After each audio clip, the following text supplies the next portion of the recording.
అందరికీ నమస్కారం. తెలుగు కథామాలకు స్వాగతం. ప్రియవాదిని నవల చదువుకుంటున్నాము. రాసిన వారు ఆర్ సంధ్యాదేవి గారు. రిసీవర్ పెట్టేస్తూ తల తిప్పి చూసింది. గుమ్మంలో కళ్యాణి కనిపించింది. ఏమిటి అన్నట్టు చూసింది. ఆమె చేతిలో పాల గ్లాసు ఉంది. జవాబుగా ఆ గ్లాసు మౌనంగా అక్కడ టేబుల్పై ఉంచింది. ఒక్క క్షణం చెల్లెల వైపు పరీక్షగా చూసింది. ఆమె ముఖంలో మునుపటి ఉత్సాహం లేదు. ముఖం తెల్లగా పాలిపోయినట్టుగా ఉంది. మనిషి కూడా ఎలాగో ఉంది. ఎందుకు అలా ఉంది? ఉదయం బాగానే ఉంది అనుకుంది వసంత మనసులో. కళ్యాణి, ఏమిటి అలా ఉన్నావు? జవాబుగా నవ్వి, ఎలా ఉన్నాను అంది. ఎలాగో నీరసంగా ఉన్నావు. తలనొప్పిగా ఉంది అంతే, మరేం కాదు, వెళ్ళి పడుకుంటాను అంటూ చెప్పి మరో మాటకు అవకాశం ఇవ్వకుండా అక్కడి నుండి వెళ్ళిపోయింది.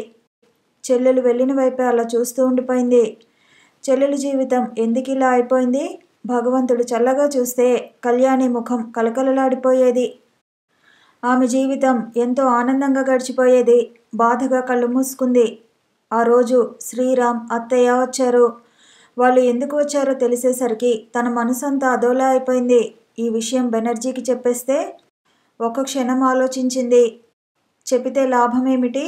అతను తనలాగే బాధపడతాడు, భయపడతాడు. తర్వాత ఏమిటి? ఏం చేయాలి? తననే సలహా అడుగుతాడు. ఈ మాత్రానికే అతనికి చెప్పటం దేనికి? తనే ఎలాగో ఉపాయం ఆలోచించి శ్రీరామ్తో పెళ్లి తప్పించుకోవాలి. ఎలా? కళ్యాణికి చెప్పి ఉపాయం చెప్పమంటే? శ్రీరామ్కి అసలు విషయం చెప్పేస్తే? అమ్మకి నాన్నకి ఈ సంగతి చెప్పేస్తే? ఎలా? ఏమిటి చేయటం?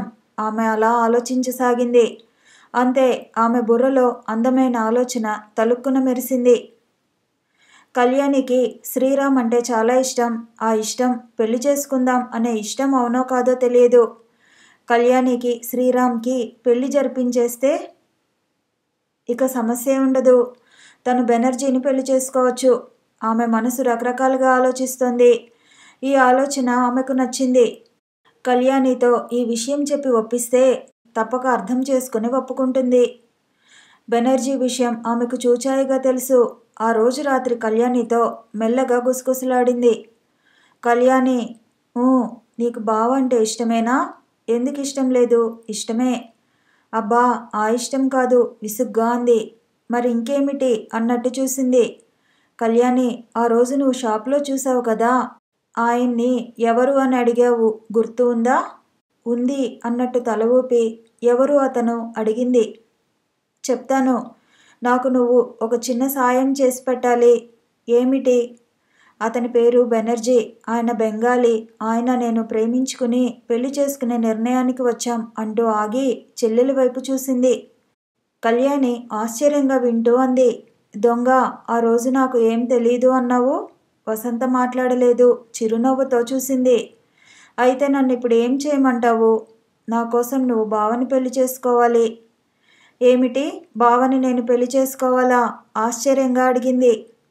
అవును కళ్యాణి, నువ్వు బావని పెళ్లి చేసుకుంటేనే నాకు బెనర్జీతో పెళ్లి జరుగుతుంది. నువ్వు ఈ సాయం చేయకపోతే అమ్మా నాన్న నన్ను బలవంతంగా బావకిచ్చి పెళ్లి జరిపించేస్తారు. బెనర్జీని వదిలి నేను, నన్ను వదిలి బెనర్జీ ఉండలేక ఇద్దరం ఆత్మహత్య చేసుకుంటాం అంది వస్తున్న దుఃఖాన్ని ఆపుకుంటూ. కళ్యాణి కంగారుగా చూసింది. అక్క, ఏమిటి ఆ మాటలు? నిజమే కళ్యాణి, బెనర్జీతో వివాహం జరగకపోతే ఇక నేను జీవించి ఉండటం ఎందుకు అంది కళ్ళనీళ్లతో. అయితే నన్నేం చేయమంటావో చెప్పు, తప్పకుండా నీకు సాయం చేస్తాను అంది మాట ఇస్తున్నట్టుగా. నిజంగానా? సంతోషంగా చూసింది. నిజంగానే అక్క అంది అమాయకంగా చూస్తూ. అయితే నేను చెప్పినట్టు చేస్తావా? నీ ఇష్టం, నువ్వు ఎలా అంటే అలాగే చేస్తాను అంది. అయితే ఇలా రా అంటూ చెల్లెలి చెవిలో గుసగుసలాడింది. ఆ మాటలు వింటూనే కళ్యాణి భయంగా చూసింది. అమ్మో అన్నట్టు. నీకు ఏం భయం లేదు, నేను చెప్పినట్టు చెయ్యి. అమ్మా నాన్నకి నేను చెప్పినట్టు చెప్పు అంతే. కళ్యాణి భయంతో బిగుసుకుపోయింది. చెల్లెలికి ధైర్యం చెప్పి మిగతా కథంతా ఎలా నడపాలా అని ఆలోచిస్తూ ఆ రాత్రంతా గడిపింది. వసంతకి ఇప్పుడు మనసంతా తేలికపడి హాయిగా అనిపించసాగింది. బెనర్జీతో ఆమె వివాహం జరిగిపోయినట్టే సంబరపడింది. వసంత తన గదిలో కూర్చుని చదువుకుంటోంది. గదిలోకి ఎవరో వచ్చిన అలికిడి అయితే తల ఎత్తి అటు చూసింది. శ్రీరామ్ గుమ్మం వద్ద నవ్వుతూ నిలబడ్డాడు. అతన్ని చూడగానే కొద్దిగా కంగారు పడినట్టు అయింది. చదువుకుంటున్నావా అంటూ దగ్గరగా వచ్చాడు. అవును అన్నట్టు తల ఊపింది. ఆమె గుండెలు దడదడలాడసాగాయి. ఒంటరిగా చిక్కింది అంటే ఇదే చక్కని అవకాశమని అతను తన మనసులో మాట చెప్పడానికి చూస్తాడు. అందుకు అవకాశం తను ఇవ్వకూడదు. ఎలా? శ్రీరామ్ ఆమె మనసులో ఏమనుకుంటోందో గ్రహించకుండా ఆమెకు ఎదురుగా కుర్చీలో కూర్చున్నాడు. అతను నవ్వుతూ అన్నాడు, నువ్వు ఎంత లాయర్వైనా ఈ ఇంజనీర్కి భార్యవు అన్న సంగతి ఎప్పుడూ మర్చిపోకూడదు. నేను గదిలోకి రాగానే లేచి నిలబడ్డావా? అతని కళ్ళు కొంటెగా నవ్వాయి. ఆమె ఇబ్బందిగా కుర్చీలో కదిలింది. ఇలాంటి ప్రశ్నలకు కొంట చూపులకు తను తట్టుకోవలసి ఉంటుంది అని ముందే గ్రహించుకుంది. వసంత ఏం మాట్లాడలేదు. వసు, నిన్ను ఒక మాట అడగాలనుకుంటున్నాను. నువ్వు అంటూ ఆగిపోయాడు. ఆమెకు గుండెలు దడదడలాడాయి. ఏ విషయమైతే అతని నోటి నుండి వినవలసి వస్తుంది అని భయపడి తప్పించుకోవాలని ప్రయత్నించిందో ఆ విషయం వినడం తప్పలేదు. ఏమిటి? నీరసంగా అడిగింది. అదే మన పెళ్లి విషయం. నీకు నన్ను చేసుకోవటం ఇష్టమే కదా అని అడుగుతున్నాను అంటూ ఆగి ఆమె ముఖంలోకి చూశాడు. ఆమె తల వంచుకుంది. అతను తేలిగ్గా నవ్వేస్తూ అన్నాడు, నీకిష్టమే అని తెలుసు అనుకో. అయినా నా అనుమానం నిన్ను ఒక మాట అడిగేస్తే మంచిదే అని. నీకిష్టం లేకపోతే ఎప్పుడో చెప్పేసేదానివనుకో. వసంతకి ఏం చెప్పాలో తోచక చిరునవ్వు నవ్వింది. ఆమె చెయ్యి అందుకుని చేత్తో పట్టుకుంటూ, వసు, ఈనాటికి మన కలలు నిజం కానున్నాయి. నువ్వంటే నాకెంత ఇష్టమో మాటలతో చెప్పలేను. అమ్మ నీ గురించి చెబుతుంటే మనసులో నిన్నే నిలుపుకొని ఆరాధించటం మొదలుపెట్టాను. అలాగే నువ్వు నన్ను మనసులో పెట్టుకొని ఆరాధిస్తుంటావని నేను అనుకునేవాణ్ణి. నా ఊహ నిజమని తెలిసి ఇప్పుడు నేను ఎంత సంతోషిస్తున్నానో ఆగి అన్నాడు. వసు, ఈరోజు మన ఇద్దరం సినిమాకు వెళ్దామా? ఈరోజా? ఇబ్బందిగా చూసింది. అతను నవ్వాడు. ఆమె ఇబ్బందిగా చూడటం మరోలా అర్థం చేసుకున్నాడు. మామయ్యను నేను అడుగుతాను. అది కాదండి అంటూ నసిగేసింది. ఓహో, నాకు అర్థమైంది. పెళ్ళయ్యే వరకు ఎక్కడికి వెళ్ళకూడదు అని కదూ నీ ఉద్దేశం? అవన్నీ పాత పద్ధతులు. సంబంధం నిశ్చయం అవ్వగానే అలా సినిమాలకు షికార్లకు కలిసి తిరిగేస్తున్నారు అన్నాడు. అవుననుకోండి, ఎవరి పద్ధతులు వాళ్ళవి. నాకు మాత్రం పెళ్ళయ్యే వరకు అలా కలిసి తిరగటం ఇష్టం లేదు. నన్ను మీరు ఎలా అనుకున్నా సరే. నావన్నీ పాత పద్ధతులే అనుకోండి. అయినా నేను ఏమీ అనుకోను అంది నవ్వుతూనే చాలా శాంతంగా. ఆ మాటలు వినటంతోనే క్రింద పెదవి విరుస్తూ కనుబొమ్మలు పైకి ఎగరేశాడు. అబ్బా, చాలా దూరం ఆలోచిస్తున్నావే అన్నట్టు చూశాడు. ఆమె నవ్వేసింది. ఆపై మరిక సంభాషణ ఏం సాగలేదు. ఇద్దరు కాసేపలా కూర్చున్నారు. ఇద్దరు మౌనంగానే ఉన్నారు. శ్రీరామ్ ఆలోచనలన్నీ ఆమె చుట్టూరా తిరుగుతున్నాయి. అతని మనసంతా హాయిగా ఆనందంగా అనిపించసాగింది. ఆమె మనసేమిటో తనకి తెలిసిపోయింది అనుకున్నాడు. వస్తానని చెప్పి అక్కడి నుంచి లేచి వెళ్ళిపోయాడు. అతను వెళ్ళిపోయాక వసంత దిగులుగా కూర్చుంది. శ్రీరామ్ చాలా మంచివాడు. అతన్ని తను మోసం చేస్తున్నానేమో అని బాధపడింది. అటు బెనర్జీ ఇటు శ్రీరామ్ ఇద్దరూ తనని ప్రేమిస్తున్నారు. తను మాత్రం బెనర్జీనే ప్రేమిస్తోంది. ఏది ఏమైనా తను అతన్నే పెళ్లి చేసుకుని తీరుతుంది. శ్రీరామ్ మనసు మెల్లిగా కళ్యాణి మీదకి తిప్పి వాళ్ళిద్దరికీ పెళ్లి జరిపించాలి. తల్లిదండ్రులతో ఈ విషయం త్వరగా చెప్పేయాలని నిశ్చయించుకుంది. ముందు శ్రీరామ్ కళ్యాణిల పెళ్లి జరిగిపోతే ఆ తర్వాత తను బెనర్జీ పెళ్లి చేసుకోవచ్చు అని నిర్ణయించుకుంది. వసంత చెప్పిన మాటలు వింటూనే పురుషోత్తం గారు పార్వతమ్మకి మతిపోయినట్టు అయింది. ఏమిటి? నిజమా? కళ్యాణి శ్రీరామ్ని ప్రేమించిందా? అతన్ని తప్ప మరి ఎవరిని వివాహం చేసుకోదా? ఇప్పుడు ఎలా? వసంతతో శ్రీరామ్ పెళ్లి నిశ్చయం అయిపోయింది. శ్రీరామ్ సుందరమ్మ ఊరుకుంటారా? పెద్దమ్మాయిని అని మళ్ళీ ఇప్పుడు చిన్నమ్మాయిని అంటున్నారా అని అనరు? ఇప్పుడు ఏమిటి చేయటం? ఆ దంపతులకి మతిపోయినట్టు అయింది. వసంత మెల్లగా అంది, నేను బావనే చేసుకుందాం అనుకున్నాను. కానీ కళ్యాణి బావని తప్ప ఎవరిని పెళ్లి చేసుకోను. అతను కాదంటే కళ్యాణి ఏదో మందు మింగి చచ్చిపోతాను అంటోంది. అందుకే నా మనసు మార్చుకున్నాను. శ్రీరామ్ మన కళ్యాణిని కాదంటే నేను మాత్రం అతన్ని పెళ్లి చేసుకుంటానా? తండ్రి ఏం మాట్లాడలేదు. నాన్న ఈ విషయం అత్తయ్యకి బావకి చెప్పి మెల్లగా ఒప్పించి వాళ్ళ పెళ్లికి ముహూర్తం పెట్టించు అంది. వాళ్ళ పెళ్లికి ముహూర్తం పెట్టించు అంది. శ్రీరామ్ ఒప్పుకోవద్దు అన్నారు ఆయన. నేను ఒప్పిస్తాను అంది పట్టుదలగా. పురుషోత్తం గారి దంపతులు కళ్యాణిని పిలిచి అడిగితే ఆమె మౌనంగా ఉండిపోవటంతో వాళ్ళు మరోలా అర్థం చేసుకున్నారు. ఇక కూతురు మనసు అటే ఉంది అని గ్రహించుకుని ఒక నిశ్చయానికి వచ్చారు. సుందరమ్మతో మాట్లాడి వాళ్ళిద్దరికీ పెళ్లి జరిపించాలని. ముందు పెద్ద కూతురు పెళ్లి అయిపోతే బాగుండును అనుకున్నారు. అందుకు వసంత ఒప్పుకోలేదు. నా పెళ్లి గురించి మీరు ఏం ఆలోచించవద్దు, ముందు చెల్లెలి పెళ్లి జరిగిపోనివ్వండి అంటూ పట్టుబట్టింది. 3 రోజులు తర్జన భర్జన జరిగింది ఆ ఇంట్లో. వసంత శ్రీరామ్తో మాట్లాడింది.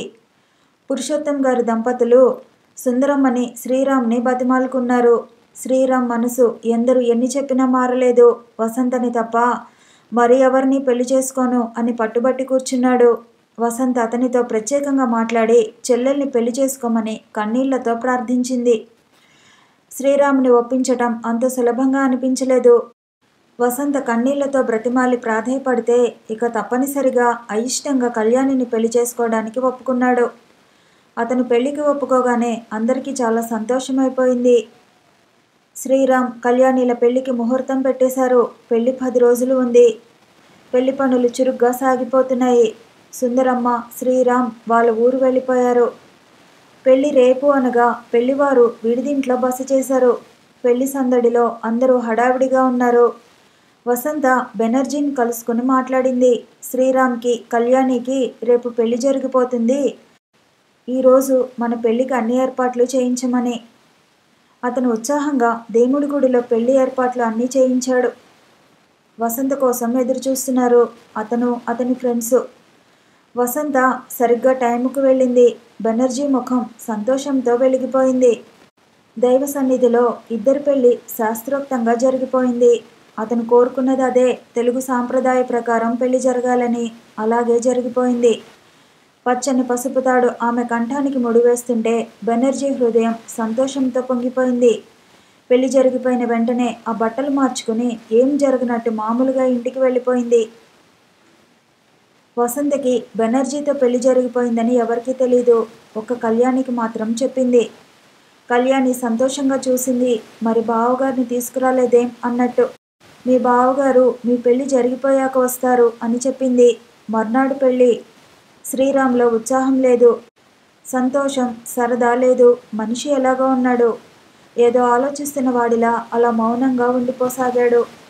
వసంతకి అతన్ని చూస్తుంటే ఎందుకో ఒక్క క్షణం భయం లాంటిది కలుగసాగింది.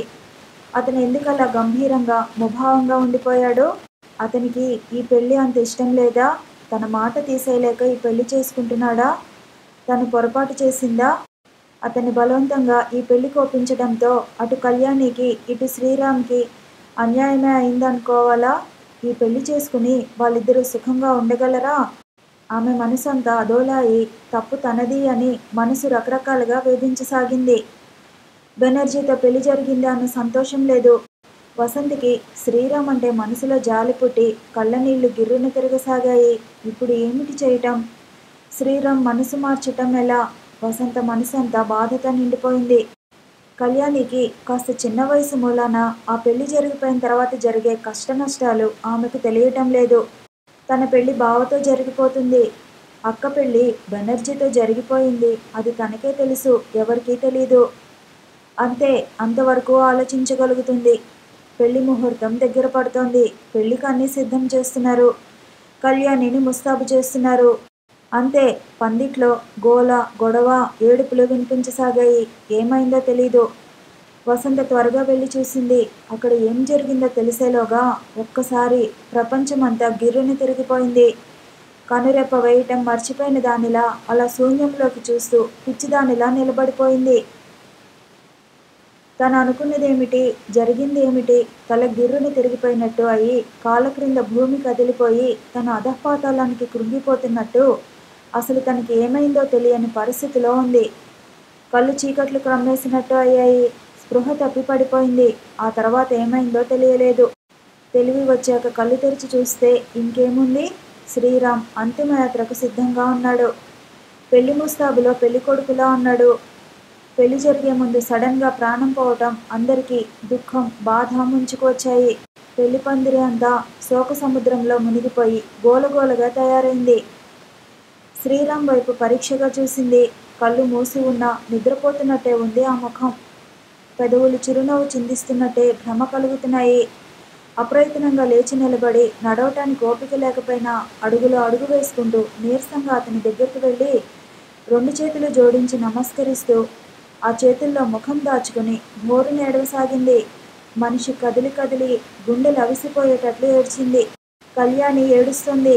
వసంతకి ఏదో భయం ముంచుకు వచ్చింది. శ్రీరామ్ చావుకు కారకురాలు తనేనేమో, ఈ పాపం తనదేనేమో. అతనికి ఇష్టం లేని పెళ్లి జరిపించడానికి సిద్ధపడింది. శ్రీరామ్కి ఆ పెళ్లి చేసుకోవటం ఇష్టం లేనట్టు ఈ లోకాన్నే వదిలి వెళ్ళిపోయాడు. శవాన్ని ఎత్తడానికి 4 మనుషులు దగ్గరగా వచ్చారు. కెవ్వుమని అరుస్తూ నేల కొరిగిపోయింది. ఆ తర్వాత ఏం జరిగిందో ఆమెకు తెలియలేదు. వసంతకి అంతా గుర్తు రావటంతో తలుచుకుని ఏడవసాగింది. శ్రీరామ్ ప్రాణం తన వల్లనే పోయింది. అందుకు ఫలితం తను ఏం బాగుపడింది. వసంత కన్నీరు మున్నీరుగా ఏడ్చింది.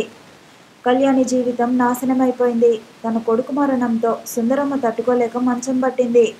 మంచం పట్టిన 2 నెలలకి ప్రాణం వదిలేసింది. కళ్యాణి పెళ్లి అలా అవటంతో తల్లి తండ్రి కృంగిపోయారు. కళ్యాణి దుఃఖంతో అలా ఒక మూలగా ఉండిపోయేది. పురుషోత్తం గారికి ఇది పెద్ద దెబ్బ అయింది. కళ్యాణికి జన్మలో పెళ్లి అవుతుందా, అమ్మాయి జాతకం మంచిది కాదు అని అనరు. ఆయన కృంగిపోయినట్టు మంచం పట్టారు. వసంత బాగా ఆలోచించి ఒక నిర్ణయానికి వచ్చింది. ఈ సమయంలో బెనర్జీని ఇంటికి తీసుకువస్తే తల్లి తండ్రి ఇద్దరు తమ దుఃఖాన్ని కొంతైనా మరువగలరు. అతను వస్తే వీరికి ధైర్యం చెప్తాడు అని అతన్ని తీసుకురావడానికి బయలుదేరి వెళ్ళింది. బెనర్జీని తీసుకుని ఇంటికి వచ్చింది. ఆ తర్వాత వసంత ఆలోచిస్తున్నదల్లా చేతుల్లో ముఖం దాచుకుని వెక్కి వెక్కి ఏడవసాగింది. ఆపై మరిక ఆలోచించే శక్తి లేకపోయింది. తలుచుకొని భరించే శక్తి లేదు. అలా మౌనంగా రోధించసాగింది. ఈ జీవితం అంతా ఇంతే, ఇలా గడిచిపోవలసిందే.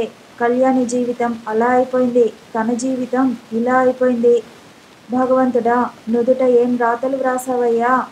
మీకు మేము ఏం అపకారం చేశామయ్యా? కళ్యాణి, నీ జీవితం నాశనం చేసింది నేనే. అందుకు ప్రతిఫలంగా శిక్ష అనుభవిస్తున్నా. నన్ను క్షమించి చెల్లి, క్షమించు అంటూ మనసులో కుమిలిపోయింది. ఆ దుఃఖానికి అంతం లేదు. ఆ బాధకి సమాప్తి అనేదే లేదు. కాంతారావు గారు, ధనలక్ష్మమ్మ మంచి రోజు చూసుకుని వసంత ఇంటికి బయలుదేరి వెళ్లారు. వసంత ఆ రోజు ఇంటి వద్ద లేదు. ఫ్రెండ్ పెళ్లికి వెళ్ళింది. కళ్యాణి, పార్వతమ్మ ఇంటి వద్ద ఉన్నారు. మురళీధర్ తల్లిదండ్రులు అని తెలియగానే పార్వతమ్మ వారికి ఎంతో మర్యాద చేసింది. కళ్యాణి లోపలికి వెళ్ళిపోయింది. కాంతారావు గారి దంపతులు ఆవిడతో వచ్చిన పని చెప్పారు. మీ అమ్మాయి ఇష్టపడి మీరు అంగీకరిస్తే మా అబ్బాయికి మీ అమ్మాయిని చేసుకుంటాం అని. ఆ మాటలు వింటున్న పార్వతమ్మకి నోట మాట రాలేదు. ఎవరిని, మా పెద్దమ్మాయినా అడిగింది. తను వింటున్నది నిజమా అబద్ధమా అన్నట్టు. తన చెవులు తనని మోసగించడం లేదు కదా అన్నట్టుగా. అవునమ్మా, మీ పెద్దమ్మాయి వసంతరాణిని మా అబ్బాయికి చేసుకోవాలనుకుంటున్నాం అన్నాడు ఆయన శాంతంగా. మా వసంతకి పెళ్ళా? ఆవిడ ముఖం తెల్లగా పాలిపోయింది. ముఖంలో కళ్ళల్లో విచారం అలుముకుంది. తల భూమిలో కృంగిపోయినట్టు అయింది. ఏమిటమ్మా మాట్లాడరు అన్నారు ఆయన ఆతృతగా. ధనలక్ష్మమ్మ కూడా అలాగే చూడసాగింది. పార్వతమ్మ రాణి నవ్వు బలవంతంగా తెచ్చుకోవడానికి ప్రయత్నిస్తూ మెల్లగా అంది. మా వసంతకి పెళ్ళేమిటి? నష్టజాతకురాలు, దురదృష్టవంతురాలు. మా అమ్మాయి గురించి మీకు పూర్తిగా తెలిసి ఉంటే మీరు ఇలా మా ఇంటికి వచ్చి మీ అబ్బాయికి చేసుకుంటామని అడిగి ఉండేవారు కాదు. ఆ మాటలు వింటుంటే ఆవిడ కళ్ళనీరు గిర్రును తిరిగాయి. అదేమిటి అలా అంటున్నారు? మీ మాటలు మాకేం అర్థం కావటం లేదు. మా అబ్బాయి మీ వసంతరాణిని తప్ప వేరే ఎవరిని చేసుకోనని పట్టుబట్టి కూర్చున్నాడు. మీరు అలా అంటే ఎలా? అంది ఆవిడ. ఇలా అనక ఇంకెలా చెప్పమంటారు? ఈ పెళ్లి జరగదు, వసంత పెళ్లి చేసుకోదు అంతే ఆవిడ ఖచ్చితంగా చెప్పేసింది. అలా అంటున్నప్పుడు ఆవిడ కంఠస్వరం దుఃఖంతో మెల్లగా వణికింది. ఆయన ఏదో చెప్పబోయారు. ఆవిడ చెప్పనివ్వలేదు. అన్నయ్య గారు, మీకు పుణ్యం ఉండేను. దయచేసి మీరు ఇంకా ఆ విషయం చెప్పకండి. తలుచుకుంటే నా గుండె బ్రద్దలైపోతుంది అంటూ చేతులు జోడిస్తూ అక్కడి నుంచి లేచి వెళ్ళిపోయింది. అంతే, ఆ దంపతులిద్దరూ అలా ఉండిపోయారు. వచ్చిన పని ఇలా అయిందేమిటా అని వారికి మతిపోయినట్టు అయింది. కొడుకు పట్టుదల చూస్తే అలా ఉంది, వీళ్ళు చూస్తే ఇలా అంటున్నారు. ఇప్పుడు ఎలా? ఏమిటి చేయటం? ఇక చేసేది లేక కాంతారావు గారి దంపతులు ఇంటికి వెళ్ళిపోయారు. వాళ్ళు వచ్చిన పని ఏమిటో కళ్యాణికి తెలిసిపోయింది. మురళీధర్ మనసు ఏమిటో అర్థమైంది. శ్రీరామ్తో పెళ్లికి ఒప్పుకుంది అంటే అక్క కోసం ఒప్పుకుంది. అది తెలిసి తెలియని వయసు. ప్రేమ పెళ్లికి అర్థం తెలీదు అప్పుడు. శ్రీరామ్ పోవటంతో అందరి మాటలతో ఇక జీవితమే లేదు అనుకుంది. పెళ్ళి ఇక ఈ జన్మలో జరగదు అనుకుంది. అందరూ ఆమెను నష్టజాతకురాలు అని ఎన్ని అన్నా భరించింది. ఆమెకు అప్పుడు తెలిసేది కాదు, ఇప్పుడు తెలుస్తోంది. అతను అంటే ఇష్టమో అయిష్టమో ఏం కాదు. అక్క పెళ్ళి బెనర్జీతో జరిగిపోవాలని శ్రీరామ్తో పెళ్లికి అంగీకరిస్తే అలా అయింది. అంతే, రోజులు గడిచిపోయాయి. తన పెళ్లి మాట ఎత్తితే పెళ్లి చేసుకోవడానికి ఎవరూ ముందుకు వచ్చేవారు కాదు. పెళ్లి ప్రేమకి అర్థం తెలిసిన దగ్గర నుండి మురళీధరని ఆరాధించటం మొదలుపెట్టింది. అతన్ని పెళ్లి చేసుకుంటే అన్న ఆలోచన తనని మత్తెక్కించి మధురమైన ఊహల్లో ముంచెత్తేది. అలా అలా అతను అంటే ప్రాణ సమానం అయిపోయింది. అతని మనసు ఏమిటో ఆమెకు తెలియదు. ఈరోజు తెలిసింది అతను అక్కని ప్రేమిస్తున్నాడని. అక్కని ప్రేమించక తనని ప్రేమిస్తాడా? ఇద్దరు చదువుకున్నారు, ఇద్దరు లాయర్స్, ఇద్దరికి పరిచయం ఉంది. అక్క అంటే అతనికి ఇష్టం. తనని ప్రేమించటం ఎలా జరుగుతుంది? కళ్యాణి భరించలేని బాధతో వెక్కి వెక్కి ఏడ్చింది. అలా తనలో తాను కుమిలి కుమిలి ఏడ్చి చివరకు ఒక నిర్ణయం తీసుకుంది. అప్పుడు ఆమె తేలిగ్గా నిట్టూర్చింది. అంతే, అలాగే చేయాలని నిశ్చయించుకుంది. వసంత బీచ్లో మురళీధరని అడిగింది. ఏమిటి? ఎందుకు నన్ను అర్జెంటుగా రమ్మని ఫోన్ చేశారు? మురళీధర్ ముఖమంతా ఎలాగో అయిపోయింది. ఆమెతో అసలు విషయం చెప్పలేకపోయాడు. గుండెల్లో బాధ సుడులు తిరుగుతోంది. మనసులో కోపం తొంగి చూస్తోంది. మాట్లాడరేమిటి? అడిగింది అయోమయంగా చూస్తూ. మా అమ్మ నాన్నగారు మీ ఇంటికి వచ్చారు. ఈ విషయం మీకు తెలుసా? అతని కంఠస్వరం కొత్తగా ఉంది. ఆ స్వరంలో మృదుత్వం లేదు, కఠినత్వం తొంగి చూస్తోంది. ఆ మాట వింటుంటే ఆమె తల భూమిలోకి కృంగిపోయింది. సమాధానం చెప్పలేనట్టు ఉండిపోయింది. తల్లి ఈ విషయం చెప్పింది. ఆ మాట విన్న దగ్గర నుండి మనసులో బాధపడుతోంది. శ్రీరామ్ కూడా తనని ప్రేమించి మోసపోయాడు. తర్వాత ఇతను తనని ప్రేమించి మోసపోయాడు అని దుఃఖించింది. మురళీధర్ ఫోన్ చేసి మీతో అర్జెంటుగా ఒక విషయం మాట్లాడాలి అంటే మొదట ఈ విషయం అనే అనుకుంది. తర్వాత కాదేమో అనుకుంది. ఇప్పుడు ఆ విషయం అడుగుతుంటే ఏం చెప్పలేకపోతోంది. మాట్లాడరేమిటి? నా ప్రశ్నకు సమాధానం చెప్పండి అన్నాడు. ఏం చెప్పమంటారు? నిర్లిప్తంగా నవ్వింది. అదే మన పెళ్లి విషయం. అది జరుగుదని చెబుతున్నాను అంది తాపీగా, శాంతంగా. ఎందుకని? నుదురు చిట్లించి అడిగాడు. ఆమె మాట్లాడలేదు. అతను మళ్ళీ ఖండించి అడిగాడు. ఆమె ఈసారి సమాధానం ఇవ్వలేదు. వసంత, అతని కంఠస్వరం మృదువుగా మారింది. మనం చదువుకున్నాం, ఇద్దరం లాయర్స్. మన ఇద్దరం పెళ్లి చేసుకుంటే మన జీవితాలు ఆనందంగా సుఖంగా సాగిపోతాయని నా ఆశ. ఆ మాట వింటుంటే ఆమె తల ఎత్తి చూసింది. మీరు అక్కడే పొరబడుతున్నారు. భార్యాభర్తల వృత్తులు ఎప్పుడు ఒక్కటి కాకూడదు. వృత్తులు ఒక్కటే అయితే వాదన పెరుగుతుంది. వాదన పెరిగితే మనసు విరుగుతుంది. మనసు విరిగితే సంసారం ముక్కలైపోతుంది. సంసారం ముక్కలైతే దారులు వేరు అవుతాయి. దారులు వేరు అయితే గమ్యం వేరు అవుతుంది. గమ్యం వేరు అయితే ఇక జీవితాలే లేవు. భార్యాభర్తల వివాహ బంధం అనే మాటకు అర్థం లేకుండా పోతాయి అంటూ క్షణం సేపు ఆగి బరువుగా నిట్టూరుస్తూ అంది. దయచేసి ఇక నా ఎదుట పెళ్లి మాట ఎత్తకండి. నేను ఇక ఈ జన్మలో పెళ్లి అనేది చేసుకోను. కారణం తర్వాత చెప్తాను, వస్తా అంటూ వెనుదిరిగి వెళ్ళిపోయింది. ఆమె వెళ్ళిన వైపు చూస్తూ అలా ఉండిపోయాడు. తను ఏమనుకున్నాడు? జరిగింది ఏమిటి? వసంత మనసు ఇక మారదా? తన జీవితం ఇక ఏమిటి? అతని మనసు భారమైంది. బాధతో గుండె బరువెక్కింది. వసంత మనసు రాయి అయిపోయింది. మురళీధర్కి తన మనసులో ఏముందో చెప్పేసింది. ఈ రోజుతో అతని గురించి ఆలోచన ఉండదు. తేలిగ్గా నిట్టూర్చింది. బెనర్జీ గుర్తు వచ్చాడు. మనసు అంతా బాధతో నిండిపోయింది.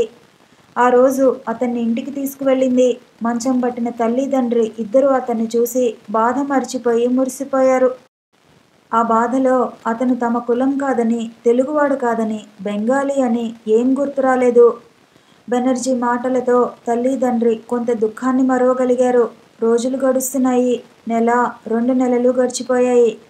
బెనర్జీ అందరితో చనువుగా ఉండసాగాడు.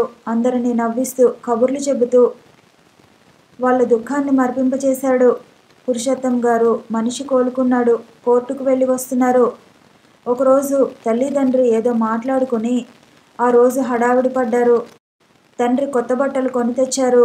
ఆ రోజు రాత్రి గాని తనకు తెలియలేదు. తల్లి తనని ముస్తాబు చేసి అబ్బాయి గదిలోకి వెళ్ళి పడుకో అని చెప్పే వరకు.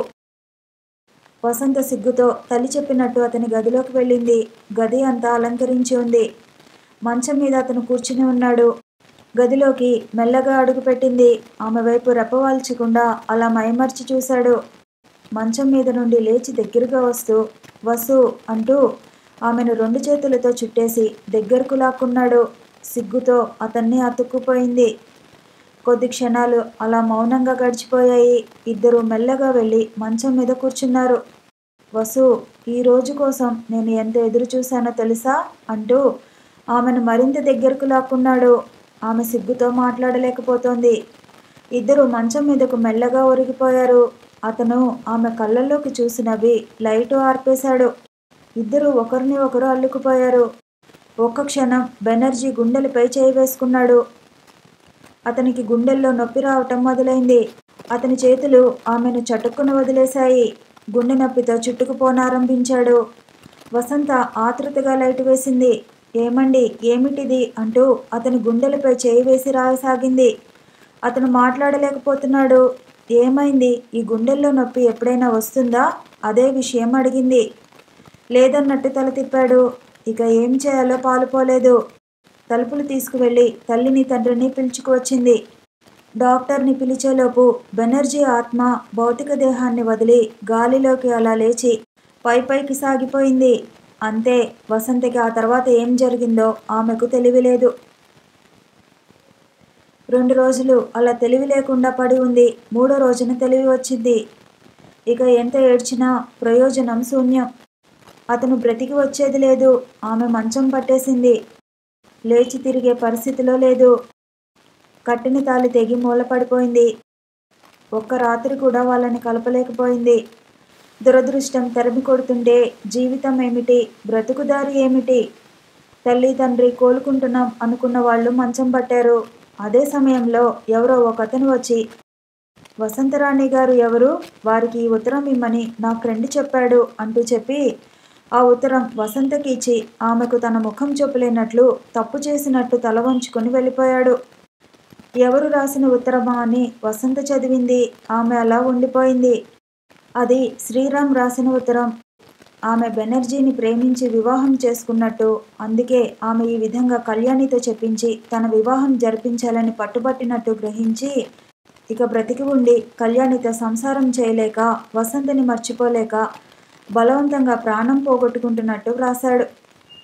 బెనర్జీతో తన జీవితం ఆనందంగా సుఖంగా గడిచిపోవాలని మనసారా కోరుకుంటున్నట్టు వ్రాశాడు. ఈ విషయం ముందుగా తెలిస్తే బాధపడతానని ఉత్తరం రాసి ఫ్రెండ్కిచ్చి, ఫలానా తారీఖును అందజేయమని చెప్పి ఇస్తున్నాను.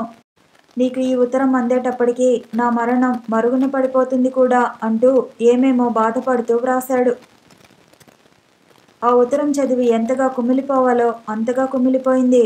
ఆ తర్వాత కొద్ది రోజులకి తండ్రి చనిపోవటంతో ఆ ఇల్లు మరీ శ్మశానంలా తయారైంది. అన్నీ కష్టాలే. ఒకదాని తర్వాత ఒకటి 3 వరుసగా చనిపోయారు. ఆనాటి నుండి వసంత మనసు పాషాణం అయిపోయింది. మనిషి శిలలా బ్రతుకుతోంది. ఆమెకు పెళ్ళి అయినట్టే ఎవరికీ తెలియదు.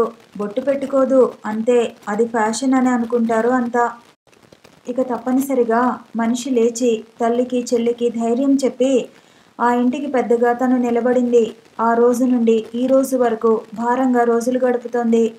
అటు శ్రీరామ్ ఇటు బెనర్జీ ఇద్దరూ తనని ప్రేమించిన వాళ్లే. ఒకరిని తను మోసం చేసింది. అందుకే శ్రీరామ్ అంటే జాలి, బాధ కలుగుతాయి. బెనర్జీ అంటే తనకిష్టం. అందుకు ఇద్దరూ కలిసి కొద్ది రోజులైనా కలిసి జీవించలేదు. అందుకే అనుక్షణం బాధపడుతుంటుంది. ఇటు శ్రీరామ్ అటు బెనర్జీ ఇద్దరు గురించిన బాధ తనని కృంగదీసింది. మురళీధర్ అంటే తనకి గౌరవం ఉంది. మంచి మనిషి. అతని అందచందాలు, దర్జా తనని ఒక్కో టైంలో ఆకర్షించి సహజంగా వయసులో ఉన్న ఆడపిల్లకు కలిగే కోరిక తనలో కలిగేది. అది క్షణికం మాత్రమే.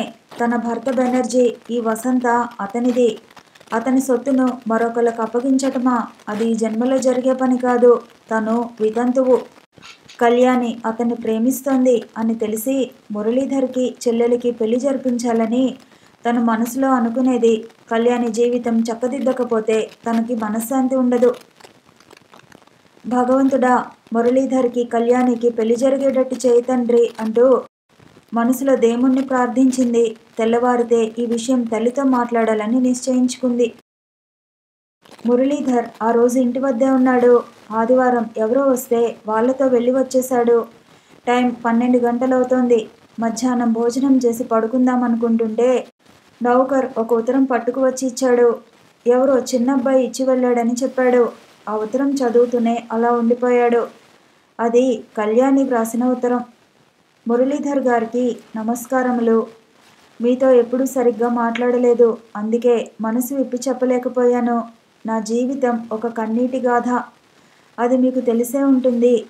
పెళ్లిపీటలపై కూర్చోబోతున్న నేను ప్రియవాదిక చెవుల పడకముందే పెళ్ళికొడుకు హఠాత్తుగా మరణించడంతో నా మనసుకే పెద్ద దెబ్బ అయింది. అందరూ నన్ను నష్టజాతకురాలని ఎన్నో అన్నారు. ఇక ఈ జన్మలో నాకు పెళ్లి వ్రాత లేదన్నారు. నేను అంతే అనుకున్నాను.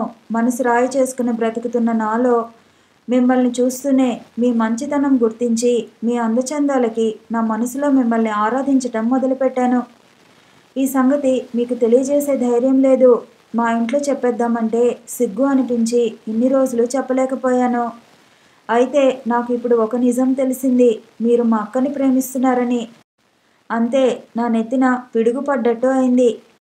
మళ్ళీ జీవితంలో ఓడిపోయాను. భగవంతుడు నా నుదుట పెళ్లి వ్రాత వ్రాయలేదు. ఇక అంతే అనుకున్నాను. మా అక్క జీవితం ఒక కన్నీటి కథ. అది తెలిస్తే మీరు బాధపడతారు. మా అక్క అలా జీవితం అంతా ఉండిపోయే కంటే పెళ్లి చేసుకోవటమే మంచిది అని నా ఉద్దేశం. మీరు అర్థం చేసుకుని మా అక్కని వివాహం చేసుకుంటే అంతకంటే సంతోషం ఏముంటుంది? మీరిద్దరూ పెళ్లి చేసుకుని సుఖంగా ఉండాలని నేను కోరుకుంటున్నాను. ఇన్ని రోజులు మీరు నా మనిషి అని నమ్మాను. ఇప్పుడు కాదని తెలిసి కుమిలిపోతున్నాను. ఏమైనా మీ ఇద్దరి సుఖ సంతోషాలు కోరుకుంటూ మీ దారికి అడ్డు తప్పుకోవాలన్న ఆలోచనతో నేను మీకు దూరంగా తొలగిపోతున్నాను. మీకు ఈ ఉత్తరం అందేసరికి నేను అంటూ భూమి మీద ఉండను. నా మనసు విప్పి మీతో చెప్పుకున్నందుకు నాకు ఎంతో సంతోషంగా, హాయిగా ఉంది. మిమ్మల్ని తలుచుకుంటూనే ప్రాణం వదిలేస్తున్నాను. కళ్యాణి. కళ్యాణి కళ్యాణి అంటూ మనసులో బాధగా అనుకున్నాడు. ఇప్పుడు నాకు ప్రేమ అంటే ఏమిటో తెలిసింది. ప్రేమించటం గొప్ప కాదు, ప్రేమించబడటం గొప్ప అని. అయితే సమయం మించిపోయింది అంటూ బాధపడసాగాడు. వెంటనే ఫోన్ దగ్గరకు వెళ్ళి ఫోన్ చేయబోతుంటే అప్పుడే ఫోన్ రింగ్ అయింది. విసుగ్గా రిసీవర్ ఎత్తి హలో అన్నాడు. ఎవరు? మురళీధర్ గారా? త్వరగా ఇంటికి రండి. మా కళ్యాణి స్లీపింగ్ టాబ్లెట్స్ మింగేసింది. పరిస్థితి ఏం బాగాలేదు అంటూ వసంత ఏడుపు గొంతుకతో అతనికి చెప్పింది. ఇప్పుడే వస్తున్నా అంటూ రిసీవర్ పెట్టేసి బయలుదేరాడు. కారులో వాళ్ళ ఇంటికి వెళ్ళేసరికి ఏడుపులు వినిపిస్తున్నాయి. కళ్యాణిని అప్పుడే హాస్పిటల్లోకి తీసుకువెళ్తున్నారు. వాళ్లతో మురళీధర్ కూడా వెళ్ళాడు. కళ్యాణి మనసు ఏమిటో తెలిసిన తర్వాత అతనికి వసంత దూరంగా, కళ్యాణి దగ్గరగా అనిపించసాగింది. కళ్యాణి బ్రతికి తీరాలి. ఆమెను తను పెళ్లి చేసుకుని ఆమె జీవితం చక్కబెట్టాలి, ఆమెను సంతోషపెట్టాలి అని మనసులో అనుకుంటూ మనసులో దేవుళ్ళకి దండం పెట్టుకున్నాడు కళ్యాణిని బ్రతికించమని. డాక్టర్లు అటు ఇటు తిరుగుతున్నారు. వాళ్ళ హడావిడి చూస్తుంటే ఆమె బ్రతకదేమో అనిపించసాగింది. మళ్ళీ ఏదో ధైర్యం, ఆమె తప్పక బ్రతుకుతుంది అన్న నమ్మకం అతనిలో కొత్త ఆశ వెలిగిస్తుంది. తన కోసం తన కళ్యాణి బ్రతుకుతుంది అని నమ్మకంగా అనుకోసాగాడు. 3 మరణాలతో మరబొమ్మగా మారిన వసంత చెల్లెలు ఆ పరిస్థితుల్లో ఉంటే శిలాప్రతిమలా అలా ఉండిపోయింది. తల్లి మాత్రం అలా కంటికి మంటికి ఏకధారగా ఏడవసాగింది. భగవంతుడు అందరి గుండెల్లో మంటలు చల్లార్చినట్టు కళ్యాణి బ్రతికింది. ఆమె ఎవరి ముఖం చూడలేనట్టు ముఖం కప్పుకుని ఏడవసాగింది. అక్కకి ఉత్తరం రాసిపెట్టి నిద్రమాత్రలు మింగేసింది. తను మురళీధర్ని ప్రేమిస్తున్నట్టు అతను నిన్ను ప్రేమిస్తున్నాడని తెలిసింది. మీరిద్దరూ పెళ్లి చేసుకోవాలనే నా కోరిక, అందుకే వెళ్ళిపోతున్నాను అని ఉత్తరంలో తెలియజేసింది. అందుకే ఆమె మురళీధర్కి ఫోన్ చేసింది. కళ్యాణి ఏడుస్తుంటే వసంత మురళీధర్ వైపు జాలిగా, దీనంగా చూసింది. అతను వసంత వైపు ఒక్క క్షణం పరిశీలనగా చూశాడు. ఆమె కళ్ళల్లో నీరు గిర్రున తిరిగాయి. మురళీధర్ గారు అంటూ దగ్గరగా వెళ్ళి తన జీవిత గాథంతా టూకీగా చెప్పి ప్రాధేయపడినట్టుగా అంది. నాకు ఉన్నది ఒక్కగానొక్క చెల్లెలు. దాన్ని మీరు వివాహం చేసుకోమని కోరుతున్నాను. ఒక వితంతువుని పెళ్లి చేసుకుని మీరు హేళనలకి, అవమానాలకి గురి కావటం నేనే సహించలేను. అందుకే నన్ను మర్చిపోయి నా మాట కాదనరని నమ్ముతూ మిమ్మల్ని ప్రార్థిస్తూ అడుగుతున్నాను అంటూ చేతులు జోడించింది. అప్పుడు అతనికి నిజమేమిటో తెలిసింది. తను ఒక వితంతువుని ప్రేమించాడు. ఆమె బెనర్జీ భార్య. తన ఆలోచనలకి తనే చిరాకు పడ్డాడు, సిగ్గుపడ్డాడు. అప్రయత్నంగా కళ్యాణి దగ్గరికెళ్ళి ఆమె తలపై చేవేశాడు. కళ్యాణి అతని కంఠస్వరం మృదువుగా పిలిచింది. ఆ పిలుపుకి ఆమె ఆశ్చర్యంగా చూసింది. కళ, నిజమా అన్నట్టు. కళ్యాణి అంటూ ఆమె చేయి అందుకుని అన్నాడు, నువ్వు ఇంటికి వచ్చాక మన పెళ్లి విషయం పెద్దవాళ్ళకి చెప్పి మన పెళ్లికి ముహూర్తం పెట్టించమంటాను అన్నాడు. ఆమె కళ్ళు నిజమా అన్నట్టు కళ్ళలో కాంతి తలుక్కున మెరిసింది. అతను నవ్వాడు. ఆ నవ్వు మెత్తగా కళ్యాణి గుండెకు తాకింది. వసంత తృప్తిగా చూసింది. పార్వతమ్మ కళ్ళు ఒత్తుకుంది. కళ్యాణి అతని చేతిని 2 చేతులతో పట్టుకుని సంతోషంగా అతని కళ్ళలోకి చూసింది. ఒక నెల రోజుల తర్వాత మురళీధర్, కళ్యాణిల పెళ్లి వైభవంగా జరిగిపోయింది. మంగళ వాయిద్యాలు మారుమ్రోగుతుంటే వసంత తృప్తిగా నిట్టూర్చింది. ఇక ఆ ఇంట్లో ప్రియవాదిక చెవుల పడనే పడదు అని అనుకుంది. ఇన్ని రోజులకి ప్రియవాదిక ఆ ఇంట్లో మ్రోగింది. చెల్లెకి పెళ్లి జరిగిపోయింది. అదే తను కోరుకునేది. వసంతకి ఇప్పుడు హాయిగా, ఆనందంగా అనిపించసాగింది. మురళీధర్ మంచం మీద కూర్చుని భార్య రాక కోసం ఎదురు చూస్తున్నాడు. కళ్యాణి మెల్లగా, సిగ్గుగా ఆ గదిలోకి అడుగుపెట్టింది. అతను ఆమె దగ్గరగా వెళ్ళి నడుం చుట్టూ చేతులు బిగించి దగ్గరగా తీసుకున్నాడు. కళ్యాణి తలమునకలైన సంతోషంతో అతని గుండెలపైన తల అంచుకుంది. అతని మనసు అంతా సంతోషంతో నిండిపోయింది. కళ్యాణి అతని కంఠస్వరం తన్మయత్వంతో పలికింది. ఊ మత్తుగా అంది. ఇద్దరు మనసులు హాయిగా, ఆనందంగా అనిపించసాగాయి. ప్రేమ, పెళ్ళి, వ్రాతలు ఒక దారి కావు. పెళ్ళి ప్రేమతో ముడిపడుతుంది. ఇది సత్యం. మురళీధర్ చేతుల మధ్య కళ్యాణి అలా మైమర్చిపోయి ఉండిపోయింది. ఆ భార్యాభర్తలు ఈ ప్రపంచాన్నే మర్చిపోయారు. కథ సమాప్తం. మరొక కథతో మళ్ళీ కలుసుకుందాము. ఈ వీడియో నచ్చితే లైక్ చేయండి, షేర్ చేయండి, కామెంట్ చేయండి, ఛానల్ని సబ్స్క్రైబ్ చేయండి.